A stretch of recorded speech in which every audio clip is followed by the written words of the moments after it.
কোনো ভালো জায়গায় আমানত রাখার সুযোগ পাচ্ছে না, ইসলামী ব্যাংক নিরাপদ নয় মনে করছেন। বাংলাদেশে ব্যাংক লুটেরারা আবার সক্রিয় হয়েছে এবং তাদের মূল লক্ষ্য ইসলামী ব্যাংকগুলো। এই পরিস্থিতিতে আমি কি প্রচলিত সুদভিত্তিক নিরাপদ ব্যাংকগুলিতে কোনো জায়গায় নিরাপদ নেই, সুদী প্রতিষ্ঠান নিরাপদ?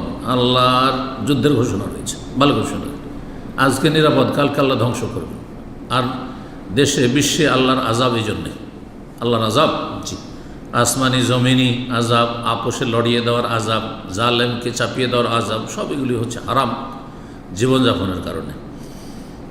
তো এই ব্যাংকগুলোতে টাকা রাখতে পারি, যদি সেখান থেকে সুদ আসে তা গরিবদের দিয়ে দেব, মুক্ত হওয়ার জন্য দেবেন। এটা মনে করেন না যে এটা দান সাদকার মতো নাকি, হারাম দিয়ে কোনো দান নেকি হয় না। হারাম থেকে মুক্ত হওয়ার জন্য একবার অসহায়দেরকে দেবেন, যাদের একেবারে কিছু নেই। নিশ্চয় উল্লেখ্য, জমি কিনে রাখার মতো অত টাকা নেই, স্বর্ণ ঘরে রাখা নিরাপদ নয়।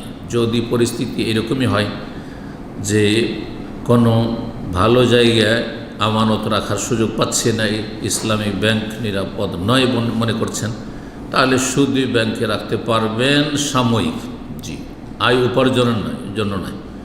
আর এই ক্ষেত্রে কারেন্ট অ্যাকাউন্টে রাখেন, এটা বেশি ভালো, তাহলে আর সুদ আসবেই না, সুদ আসবে না।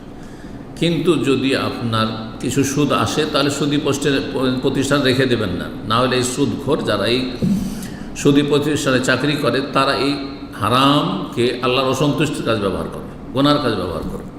কাফেররা ইসলামের বিরুদ্ধে সেই টাকাকে ব্যবহার করবে।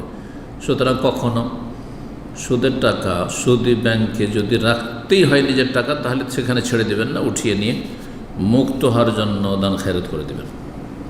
আল্লাহ বুঝার তৌফিক দান করেন, ভালো আমলের তৌফিক দান করেন, নিজের নিয়ে চিন্তা করার তৌফিক দান করেন, নিজের নিয়ে ব্যস্ত থাকার তৌফিক দান করেন। দিন দুনিয়া আল্লাহ আমাদের ভালো করুন।